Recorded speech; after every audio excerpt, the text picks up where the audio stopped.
नमस्कार, news Marathi 24/7च्या T time मध्ये आपल्या सगळ्यांचं स्वागत।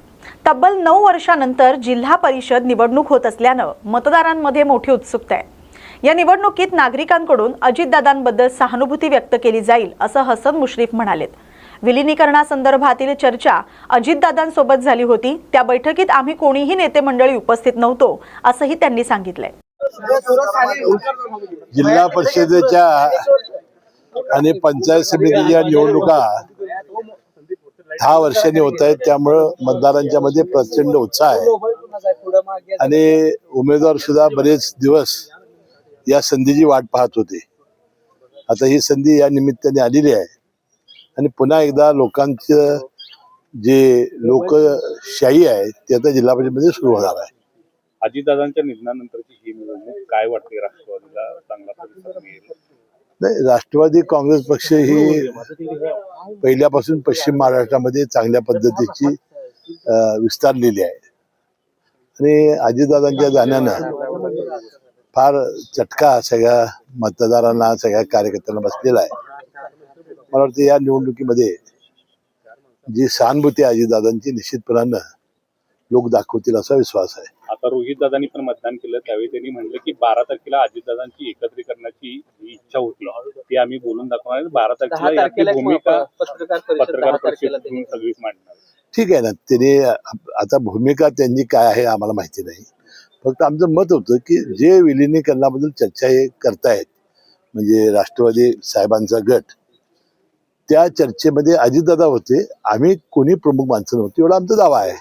आणि आता समजा सुनेत्रा वहिनी यांनी सगळे कुटुंबीय तर त्या जर मताचे असतील, राष्ट्रवादी सगळे नेते जर त्या मताचे असतील तर त्यामध्ये काही अडचण यायची आवश्यकता नाही। अजितदादांच्या निधनानंतर ह्या ज्या चर्चा झाल्या त्या चर्चेनंतर तुमच्याशी काही बोलणं, म्हणजे राष्ट्रवादीचे जे आमदार मंत्री आहेत त्यांच्याशी या संदर्भात काही बोलणं? काही नाही, त्या दिवशी फक्त सुनेत्रा वहिनींच्या शपथविधीसाठी आपली बैठक झाली, तशी बोलण्यासारखी परिस्थिती नव्हती, कारण सगळेजण प्रचंड एक दुःखाच्या ह्याच्यामध्ये होते। प्रचंड असा झटका बसलेला होता आणि एक ॲटोबॉम्ब पडावा असं राष्ट्रवादींच्या कार्यकर्त्यांच्यावर पडलेला होता, त्यामुळे सगळे सुन्न होते। पवार साहेबांनी बैठक घेऊन त्या ठिकाणी भूमिका मांडणार, काही शंका मनामध्ये आहे, अशा प्रकारची भूमिका मांडलेली आहे? त्याबद्दल सुद्धा मुख्यमंत्री महोदयांनी आधीच चौकशी लावलेली आहे, त्याशिवाय केंद्र सरकारने सुद्धा चौकशी सुरू केलेली आहे। त्यातून जो ब्लॅक बॉक्स सापडलेला आहे त्यामुळे चित्र स्पष्ट होईल। जे अहवाल सादर केले जातात ते अगदीच दाखवायची म्हणून काही दाखवले जात आहेत, जे महत्वाचे काहीतरी येणं गरजेचं ते येत नाही असं। आता एक यातला महत्वाचा घटक म्हणजे पवार साहेब, त्यांनी सांगितलं हे काय अपघात नाही, हे प्युअर ऍक्सिडेंट आहे, अपघात आहे सांगितलं त्यांनी। पण पवार साहेबांनी आता बैठका म्हणजे कौटुंबिक बैठका पवार कुटुंबियांच्या सुरू झालेल्या आहेत कालपासून, विशेषतः मोठ्या पवार साहेबांनी यामध्ये लक्ष घातलं नाही। त्यामध्ये बघा, त्यांच्या बैठका त्यांचं सातत्याने कुटुंब हे एकत्रच होतं। दीपावलीच्या वेळेला सुद्धा ते सारखे एकत्र येत होते। आता सुद्धा काही 10 दिवस काल होते, 10वा दिवस काल होता आणि या त्यांच्या विधीच्या निमित्ताने सगळं कुटुंब एकत्र आलं असेल आणि ती काय त्यांनी काय जे चर्चा केली ते आपल्याला काय समजण्याची काही आवश्यकता नाही। हसन मुश्रीफांना नेमकं काय वाटतं, दोन्ही राष्ट्रवादी एकत्र आले पाहिजे असं वाटतं? हसन मुश्रीफांना नेमकं असं वाटतंय की जो पक्ष ठरवेल ती भूमिका हसन मुश्रीफची असेल। सुनीताताईंनी जर निर्णय घेतला तर तुम्ही सगळे एकत्रीकरणासाठी तयार आहात? आम्हाला करावं लागेल। पवार साहेबांच्या खासदारकीची टर्म लवकरच संपणार आहे, त्यांना पुन्हा संधी मिळणार का याबाबत प्रश्नचिन्ह आहे। संजय राऊतांचं म्हणणं आहे की पवार साहेबांनी निवडणूक लढवावी, आता हा त्यांचा आहे बघा, महाविकास आघाडीचा प्रश्न आहे की काय करावं। काल मी संजय राऊतांचं ऐकलं, ते पवार साहेबांना राज्यसभेत पाठवणार आहेत, त्याबद्दल मी संजय राऊतांचं मनपूर्वक अभिनंदन करतो। नाही, अजितदादांच्या एकूणच या सगळ्या अपघाताच्या मृत्यूबद्दल खरं तर तुमच्याच पक्षाचे काही आमदार आहेत ते प्रशासनाला उपस्थित करतायत आणि एकीकडे उच्चस्तरीय चौकशी सांगितलं ना, बजरंग सोनवणे हे पवार साहेबांच्या गटाचे खासदार आहेत, ते राष्ट्रवादीचे नाहीत। ठीक आहे, आता जे लोक शंका उपस्थित करतायत त्याबद्दल चौकशी हाच त्याला आता उपाय आहे, दुसरा कुठला उपाय असू शकतो? मुख्यमंत्र्यांनी या चौकशीचं आणि अपघाताचं राजकारण करू नका असं आवाहन केलं। नाही, त्यांनी काय केलं की रामदास कदमाने जे वक्तव्य केलं होतं सुनील तटकरेच्या बाबतीत, त्याबद्दलचं मला वाटतं मुख्यमंत्र्यांचं जे वक्तव्य आहे त्यात आपापल्या दृष्टीने राजकारण लोक करू नये आणि हे ते एक युतीचे घटक असताना सुद्धा असं वक्तव्य रामदास कदम करतायत, त्याबद्दल मुख्यमंत्री महोदय बोलले असावेत असं मला वाटतंय. पण या सगळ्या प्रक्रियेमध्ये सुनील तटकरे असतील, प्रफुल्ल पटेल असतील यांच्यावर रोष व्यक्त होताना दिसतोय, विशेषतः विरोधक असतील किंवा सत्ताधारीमध्ये देखील नाही, मला असं वाटतं, रामदास मला कदमचा त्या सगळ्या प्रक्रियेमध्ये मी होतो.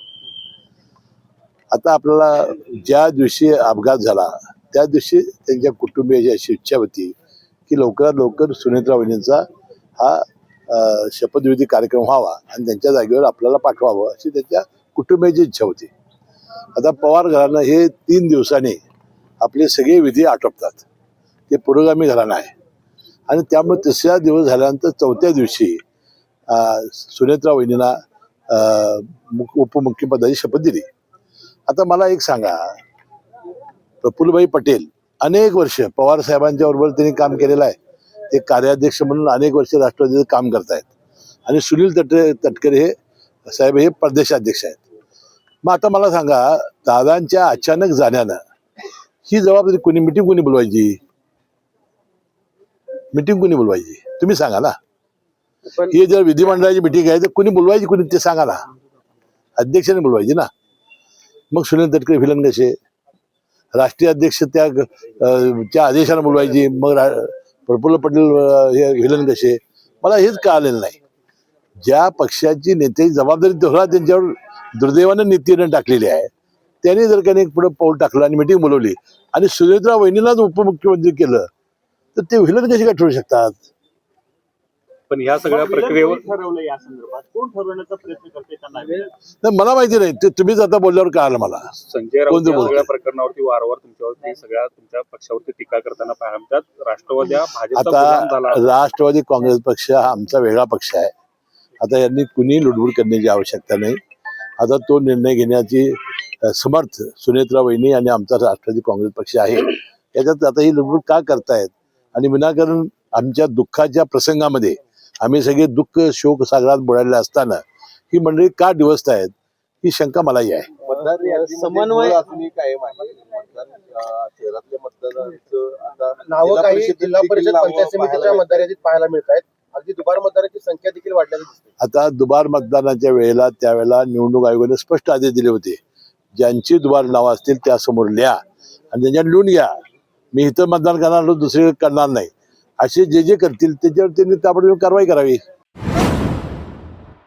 आमदार रोहित पाटील यांनी तासगाव तालुक्यातील अंजनी या आपल्या मूळ गावी जिल्हा परिषद आणि पंचायत समितीसाठी मतदान केलंय. अंजनी येथील जिल्हा परिषद शाळेतील मतदान केंद्रावर रांगेत उभे राहून आमदार रोहित पाटील यांनी आजी भागीरथी पाटील यांच्यासोबत मतदानाचा हक्क बजावला.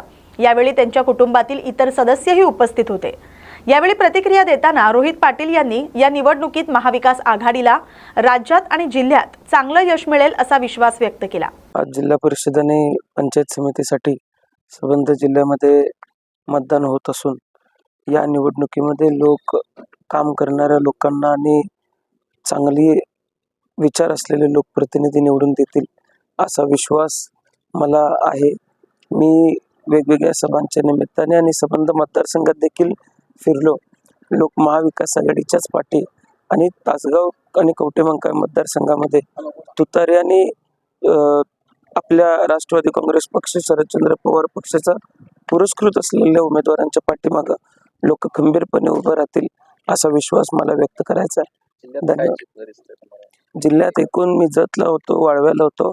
महाविकास आघाडीला एकदम पोषक वातावरण निर्माण झालेलं आहे आणि अत्यंत चांगल्या पद्धतीने मतदान महाविकास आघाडीच्या बाजूने होईल. शरद पवार पक्षाचे प्रदेशाध्यक्ष शशिकांत शिंदे यांनी सातारा जिल्ह्यातील कोरेगाव तालुक्यातील ल्हासुर्णे येथे सहकुटुंब मतदानाचा हक्क बजावला. जिल्हा परिषद आणि पंचायत समिती निवडणुकीत दोन्ही राष्ट्रवादी पक्षांना चांगलं यश मिळेल असा विश्वास शिंदे यांनी व्यक्त केलाय. स्वर्गीय अजित पवार यांच्या अकाली निधनानं महाराष्ट्र पोरका झाला असून त्यांच्या जाण्यानं नागरिकांमध्ये सहानुभूतीची भावना आहे असंही ते म्हणाले. लोकांच्या मनामध्ये मी ज्यावेळेला आम्ही सभा घेत होतो चांगल्या प्रकारचा प्रतिसाद आहे आणि मला वाटतं की आत्ताच्या ह्या जिल्हा परिषद पंचायत समितीला चांगल्या प्रकारचं यश सातारा जिल्ह्यामध्ये नाही तर महाराष्ट्रामध्ये पण पाहायला मिळेल. फक्त निवडणुकीची स्ट्रॅटर्जी बदललेली आहे. शेवटच्या 2 दिवसाच्या स्ट्रॅटर्जीमध्ये ज्या पद्धतीने सत्तारूढ पक्ष जी रणनीती करत आहे ते आपल्या सर्वांना कल्पना आहे. त्यामुळे लोकशाही टिकवण्यासाठी लोकांची मानसिकता झालेली आहे. म्हणून अजितदादांचं जे स्वप्न होतं, पवार साहेबांचं जे स्वप्न होतं, सगळ्यांचं ते एकत्रित विभाजन न करता एकत्र लढवायचं, त्याचा मला वाटतं निश्चितपणाने फायदा होईल. रणनीती 2 दिवसामधली काय असते आपण स्टिंग ऑपरेशन केलं, सगळी माहिती मिळाली. त्याला कल्पना आहे आपल्याला.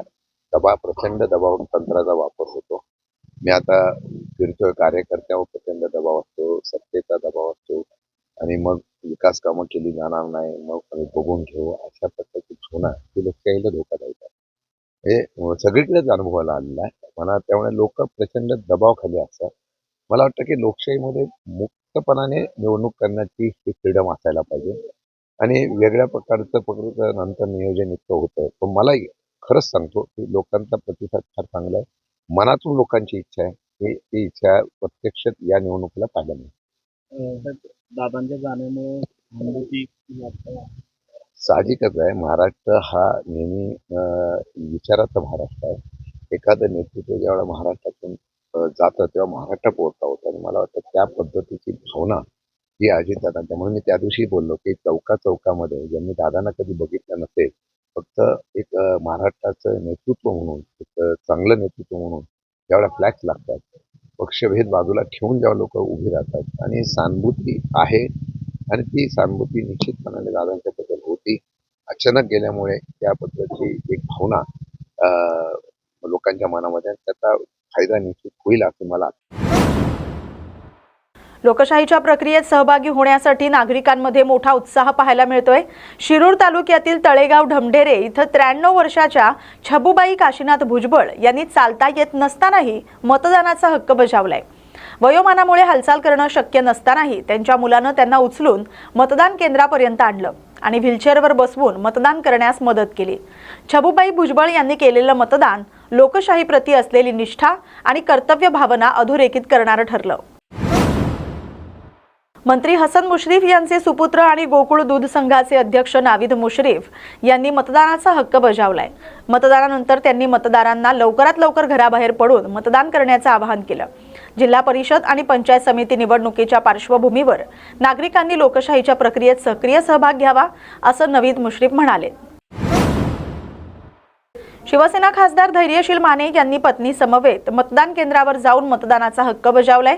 जिल्हा परिषद आणि पंचायत समिती निवडणुकीच्या पार्श्वभूमीवर त्यांनी लोकशाहीच्या प्रक्रियेत सक्रिय सहभाग नोंदवला.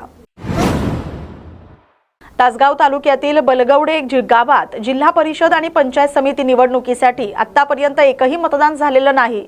प्रस्तावित सोलर प्रकल्पासाठी करण्यात आलेल्या मोठ्या प्रमाणातील वृक्षतोडीच्या निषेधार्थ गावातील ग्रामस्थांनी मतदानावर बहिष्कार टाकण्याचा निर्णय घेतलाय. बलगवडे गावात सोलर प्रकल्पाच्या उभारणीसाठी ग्रामस्थांचा विरोध डावलून सुमारे 10 ते 15 हजार झाडांची तोड करण्यात आल्याचा आरोप ग्रामस्थांनी केलाय. तसंच ग्रामपंचायतीकडून वृक्षारोपणासाठी खर्च करण्यात आलेले सुमारे 10 लाख रुपये वाया गेल्याचाही आरोप करण्यात येतोय. या सर्व प्रकाराच्या निषेधार्थ आज होणाऱ्या जिल्हा परिषद आणि पंचायत समिती निवडणुकीच्या मतदानावर बलगवडे गावातील नागरिकांनी एकत्रितपणे बहिष्कार टाकल्याचं सांगण्यात येतंय. मी श्रीकांत शामराव मोहिते, माझी डेप्युटी बलगवडे. आता जे आम्ही जिल्हा परिषद पंचायत समिती निवडणुकीवर मतदानावर बहिष्कार घातला, याचं कारण म्हणजे जे आमच्या इथं सोलर प्लॅन्ट जो काम चालू आहे ते 12,000 वृक्ष तोड झाडाची करून 555 हा खोटा पंचनामा दाखवून वन विभागाकडून 12,000 झाडाची तोड केल्यामुळे आमचं गाव सगळं त्या विरोधात आहे. आमचा सोलर पंपाला किंवा सोलर प्रोजेक्टला आमचा काय विरोध नाही.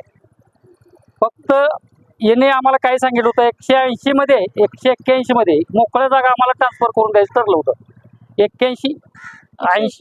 180 मध्ये झाडे कमी आहेत, तिथं तुमचा हा प्रोजेक्ट तुम्ही राबवा असं आम्हाला उपोषण आम्ही गावकऱ्यांनी करत असताना सांगितलं होतं. आम्हाला प्रशासनानं आमच्या इथले सर्व पदाधिकारी यांनी सगळ्यांनी आम्हाला आश्वासन दिले. त्यातलं कुठलंही आश्वासन पाळलं नाही.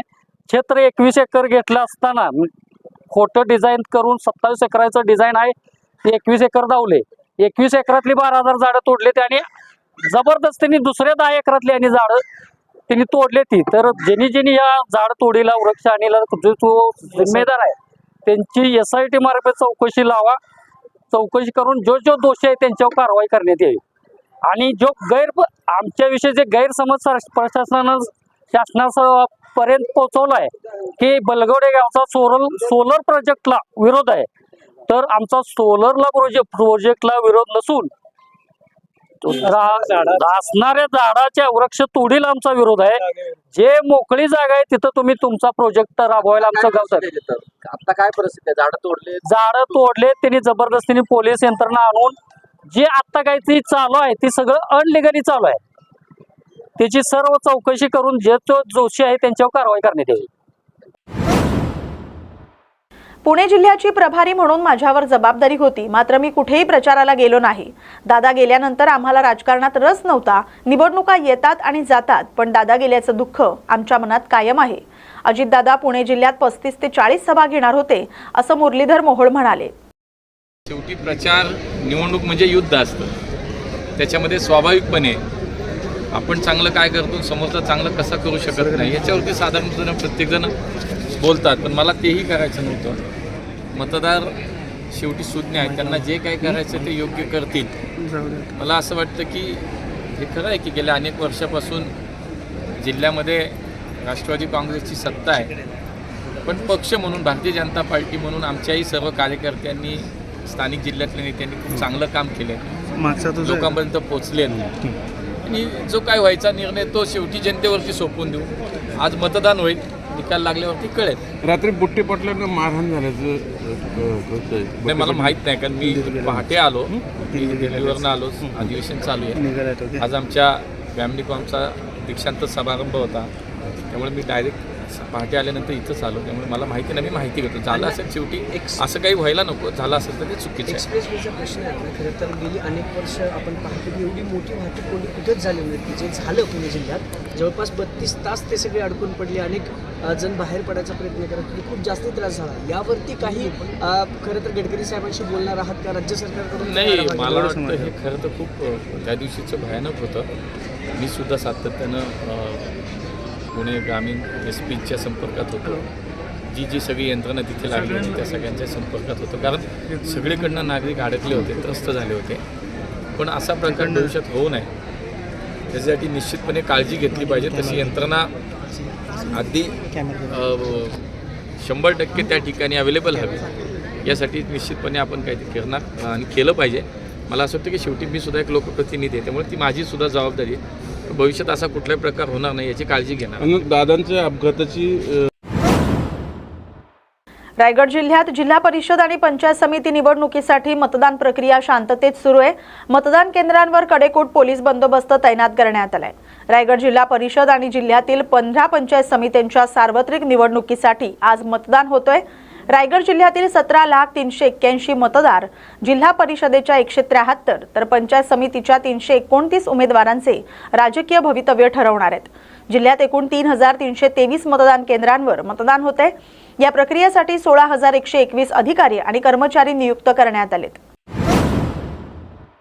आमदार निलेश राणे यांनी मतदानाचा हक्क बजावलाय. यावेळी बोलताना त्यांनी मागील 27 वर्षांपासून नारायण राणे यांच्या मार्गदर्शनाखाली जिल्ह्यात निष्कलंक कारभार झाल्याचा दावा केलाय. यावेळी महायुतीचा निश्चित विजय होणार असल्याचा विश्वास त्यांनी व्यक्त केलाय. विरोधकांनी आधीच शस्त्र टाकली असून ते उपद्रवी भूमिका घेत असल्याची टीका देखील निलेश राणे यांनी केली आहे. दरम्यान मुंबई महापौर पदासाठी अर्ज दाखल केलेल्या रितू तावडे यांचं आमदार निलेश राणे यांनी अभिनंदन केलंय. सातारा जिल्ह्याचे पालकमंत्री शंभूराज देसाई यांनी आज मतदानाचा हक्क बजावलाय. पाटण तालुक्यातील मरळी या त्यांच्या मूळ गावी त्यांनी मतदान केलंय. यावेळी मतदान केंद्रावर मतदारांमध्ये उत्साहाचं वातावरण पाहायला मिळालं.